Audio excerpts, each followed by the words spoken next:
এখন ভাই সিংড়া বেচাকেনার কি অবস্থা? আমি এনার আগের পারে ভিডিও করছিলাম, খুব ভালো সিংড়া বাজে, বাজে খুব ভালো বাজে।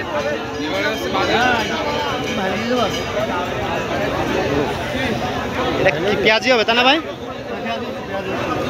দুবলার চরে সব কিছু পাওয়া যায়। হ্যাঁ,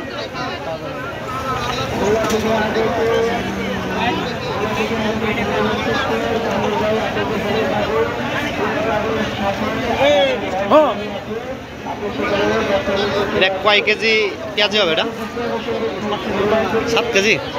আচ্ছা, আপনার দেশের বাড়ি কোথায়? আপনি কত বছর ধরে সুন্দরবনে আসলেন? কত বছর ধরে সুন্দরবনে আসতেছেন? 2 বছর। যাক, মোটামুটি কিনা বছর হলো। যাক, ডিম কি করবেন? ডিম কি করবেন? ডিম ও ডিম।